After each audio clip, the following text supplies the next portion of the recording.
बिस्मिल्लाहिर्रहमानिर्रहीम। अस्सलाम वालेकुम viewers. Object oriented programming using C plus series के साथ मैं हूं मोहम्मद सफदर डोंगर। तो व्यूअर्स, आज के वीडियो के अंदर आज जो टॉपिक हम कवर करेंगे वो है जी कंस्ट्रक्टर ओवरलोडिंग इन सी प्लस प्लस। व्यूअर्स, हमने पिछले लेक्चर के अंदर कंस्ट्रक्टर के बारे में पढ़ा था। कंस्ट्रक्टर के बारे में ये हमने पढ़ा था कि कंस्ट्रक्टर एक ऐसा मेंबर फंक्शन होता है जब आप कोई भी उस क्लास का कोई कंस्ट्रक्टर क्रिएट करते हैं, जब भी आप उसी क्लास का ऑब्जेक्ट क्रिएट करेंगे तो कंस्ट्रक्टर जो है ना ऑटोमेटिकली कॉल हो जाता है। अगर हम कोई भी कंस्ट्रक्टर क्रिएट नहीं करते तो कंपाइलर ऑटोमेटिकली एक कंस्ट्रक्टर जो है ना वो कॉल कर लेता है, यानी कि बना लेता है। और कंस्ट्रक्टर को बनाने का मकसद होता है कि अगर आपने अपने डाटा मेंबर को इनिशियलाइज कराना हो तो उसके लिए बेस्ट चॉइस जो है ना आपके पास कंस्ट्रक्टर होता है। अब ये कंस्ट्रक्टर ओवरलोडिंग क्या होता है? कंस्ट्रक्टर ओवरलोडिंग मतलब होता है कि अगर आपने एक ही नाम के काफ़ी सारे कंस्ट्रक्टर जो है ना वो क्रिएट कर लें तो उसे हम कहते हैं कंस्ट्रक्टर ओवरलोडिंग। जिस तरह फंक्शन ओवरलोडिंग में होता है कि अगर सेम नेम के काफ़ी सारे फंक्शन आप बना लें तो उसे हम फंक्शन ओवरलोडिंग कहते हैं। तो इसकी डेफिनेशन देखते हैं, इसका प्रोसेस देखते हैं, फिर इसकी प्रोग्राम बना के देखते हैं। The process of declaring multiple constructor with same name but different parameters is known as constructor overloading. ये पेट डेफिनेशन है। द प्रोसेस ऑफ डिक्लेयरिंग यानी कि वो तरीक़ाकार जिसके अंदर आप काफ़ी सारे कंस्ट्रक्टर सेम नेम के बनाएं बट उनके पैरामीटर्स जो है ना वो डिफरेंट होने चाहिए, तो उसे हम कहते हैं कंस्ट्रक्टर ओवरलोडिंग होगी। The constructor with same name must differ in order of the following base.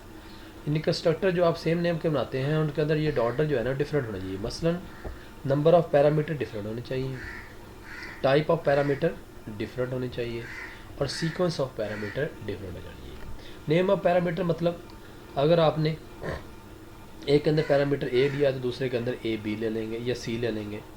Type of parameter अगर आपने एक कंस्ट्रक्टर के अंदर 3 इंटीजर टाइप के वेरिएबल लिए हैं तो दूसरे कंस्ट्रक्टर के अंदर आप फ्लोट टाइप के वेरिएबल ले लेंगे। सीक्वेंस में मतलब होता है कि अगर आपने एक कंस्ट्रक्टर के अंदर इंटीजर और फ्लोट लिया है तो दूसरे के अंदर फ्लोट और इंटीजर की सीक्वेंस आप बना सकते हैं। तो व्यूअर्स, मैं एक यहाँ पे प्रोग्राम बनाता हूँ, उसके थ्रू आपको फिर पता चल जाएगा। Include string using namespace std class test। यहाँ पे मैं पब्लिकली एक कंस्ट्रक्टर बना लेता हूँ। यहाँ पे लिखता हूँ सी out constructor is called.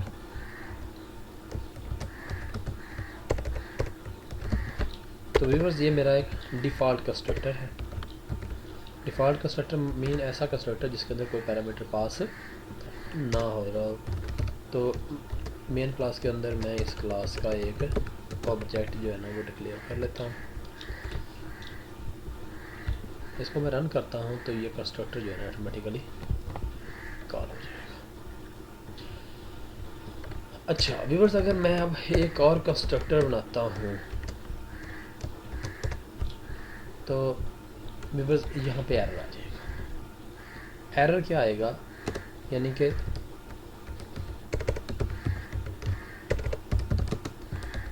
Compile error, ये कंपाइल टाइम पे एरर आ जाएगा। मसलन आपने नेम तो इनके सेम है बट इनके अंदर कोई पैरामीटर पास नहीं हो रहा, इसके अंदर भी कोई पैरामीटर पास नहीं हो रहा, तो यहाँ पे कंपाइल टाइम पे एरर आ जाएगा। ये देखिए फॉरवर्ड। अगर मैं इसके अंदर एक पैरामीटर पास कर देता हूँ, मैं कहता हूँ जिसके अंदर मैंने कर दी एन और यहाँ पे मैं प्राइवेट कुछ वेरिएबल लेता हूँ जी और यहाँ पे मैं num is equal to n cout the value of number is num की वैल्यू को शो कर देंगे। तो व्यूअर्स, अब मैंने एक ऑब्जेक्ट डिक्लेयर किया है तो ये वाला जो मेरा ऑब्जेक्ट है ना ये सिर्फ डिफ़ॉल्ट कंस्ट्रक्टर को कॉल करेगा, दूसरे कंस्ट्रक्टर को कॉल नहीं करेगा। अब अगर मैं इसके अंदर से एक वैल्यू पास कर देता हूँ 7, तो अब ये मेरा कंस्ट्रक्टर जो है ना ये वाला कॉल हो जाएगा और मेरा ये वाला कंस्ट्रक्टर जो है ना कॉल नहीं हो। ये द वैल्यू ऑफ, ठीक हो गया फ्रेंड्स। अच्छा, अब अगर मैं यहाँ पे एक T1 के नाम से एक्सपेरिमेंट लेता हूँ, एक मैं लेता हूँ 2T के नाम से, तो अब देखिए constructor is called the value of number is 7। ये मेरा पहला जो ऑब्जेक्ट है, इसके क्रिएट होने से मेरा ये वाला कंस्ट्रक्टर जो है ना इन्वोक हो जाएगा। और अगर मैं एक ऑब्जेक्ट और लेता हूँ और उसको पैरामीटर पास कर लेता हूँ, तो इससे मेरा ये वाला कंस्ट्रक्टर जो है ना वो कॉल हो जाएगा। इसके बाद मैं एक और कंस्ट्रक्टर बनाता हूँ जी, और यहाँ पे मैं कर देता हूँ जी फ्लोट एवरेज इंटीजर है,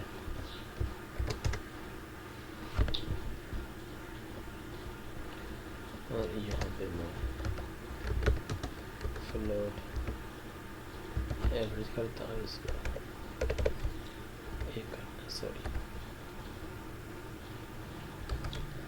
और यहाँ पे मैं a which is equal to a, num is equal to n, और यहाँ पे मैं इनकी वैल्यू करता हूँ cout average is equal to, यहाँ पे आ जाएगी एवरेज की वैल्यू, सी आउट नम, यहाँ पे नम की वैल्यू आ जाएगी। बट अगर मैं इसको रन करता हूँ तो ये वाला कंस्ट्रक्टर कॉल नहीं होगा। क्यों कॉल नहीं हो रहा? क्योंकि ये वाला जो मेरा ऑब्जेक्ट है इसके अंदर कोई पैरामीटर पास नहीं हो रहा, तो ये ऐसे कंस्ट्रक्टर को कॉल करेगा जिसके अंदर कोई पैरामीटर पास नहीं हो रहा। ये वाला मेरा जो ऑब्जेक्ट है इसके अंदर एक वैल्यू पास हो रही है, तो ये इस कंस्ट्रक्टर को कॉल करेगा, यानी कि वो करेगा जिसके अंदर एक पैरामीटर हम यूज़ कर रहे हैं। अब मैं यहाँ पे एक और ऑब्जेक्ट डिक्लेयर करता हूँ और उसको मैं वैल्यू देता हूँ 7.9,8। तो ये व्यूअर यहाँ पे वो वाला कंस्ट्रक्टर भी जो है हमारा कॉल हो जाएगा। यानी कि आप देखें ना, ये मेरा ऑब्जेक्ट जो है ना ये पहले को कॉल करेगा, ये उस पर को करेगा जिसके अंदर एक पैरामीटर पास हो रहा है, और ये उसको कॉल कर देगा जिसके अंदर दो पैरामीटर पास कर रहे हैं। अगर व्यूअर्स मैं इस कंस्ट्रक्टर को कॉपी करके यहाँ पे इनके जो है ना वो मैं सीक्वेंस चेंज कर देता हूँ, फ्लोट ये कर देता हूँ, तो तब भी ये व्यूअर्स मेरा नहीं कॉल होगा। यानी कि ये मेरा ये वाला कॉल नहीं होगा बल्कि ये वाला। ठीक हो गया व्यूअर्स। और अगर आपने इस वाले को इन्वोक कराना है तो उसके लिए फिर आपको एक और ऑब्जेक्ट डिक्लेयर करते हैं, यहाँ पे उसका नाम देते हैं 4, और यहाँ पे मैं देता हूँ जी 10 30.5।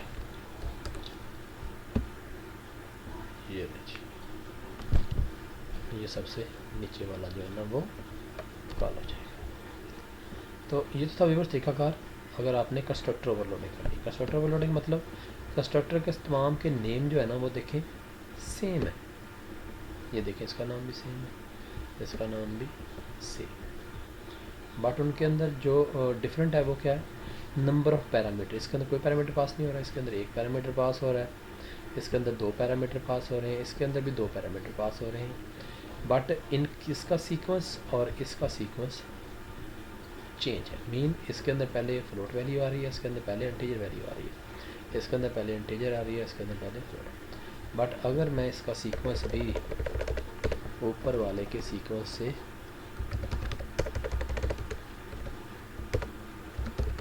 फ्लोट ए वी कर देता हूँ तो ये एरर आ जाए। क्यों?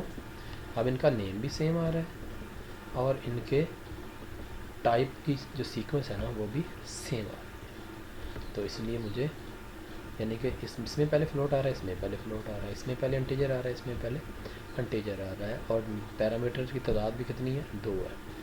तो फिर मुझे इसके सीक्वेंस को चेंज करना पड़ेगा, यानी कि उसमें पहले फ्लोट है तो इसमें मुझे पहले इंटीजर करना। ठीक हो गया व्यूअर्स?